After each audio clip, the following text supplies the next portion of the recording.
কেউ বা ডুব দিয়ে মাছ ধরতেছে। এই যে দেখুন, ডুব দিয়ে মাছ ধরতেছে। ওই যে মাছ ধরে ফেলেছে।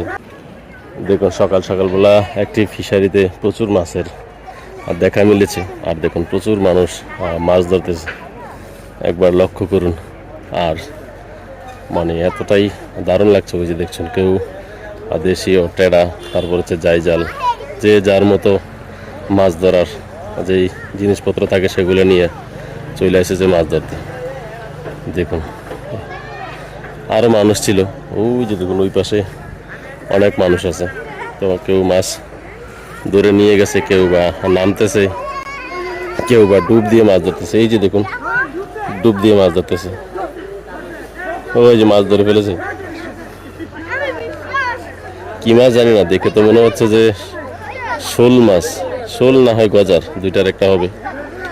ওই যে ওপারে প্রচুর মানুষ দেখা যাচ্ছে, যে প্রচুর মানুষ মাছ ধরতেছে। আসলে এখানে ওই যে বেকু দিয়ে রাস্তার কাজ চলতেছে, আর সেজন্য বাস থেকে মাটি কাটাতেই এই মাছগুলো সব এলোমেলো হয়ে দৌড়াদৌড়ি ছুটোছুটি করছে। আর এই ফাঁকে মানুষ মাছ ধরতেছে ফিশারিতে। এই যে দেখুন প্রচুর মানুষ।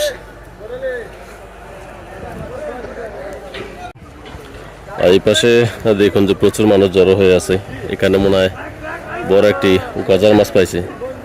তবে ওখানে যাওয়াটা সম্ভব হইতে আছে না, যে প্রচুর লোদ কাদা, আসলে সেখানে নামা যাবে না।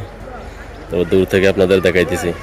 এই যে দেখুন প্রচুর মানুষ, পুকুরের চারিদিকেই প্রচুর মানুষ দেখতে পাচ্ছেন, সবাই মাছ ধরা নিয়ে ব্যস্ত। তবে দেখে অনেকটা ভালো লাগতেছিল এবং নিজেও মন চাচ্ছিল যে নিচে নামাবার, কিন্তু আমি এক জায়গায় যাবো, সেজন্য আর কি এখানে নামা সম্ভব না।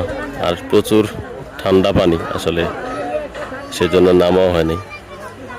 তবে দেখে খুব ভালো লাগতেছে, প্রচুর মানুষ মাছ ধরতেছে। দেখুন এই পাশে অনেক মানুষ আছে। ওই যে দেখুন ওই পাশে প্রচুর মানুষ, ছোট থেকে বড় যারাই আছে সবাই মাছ ধরায় ব্যস্ত।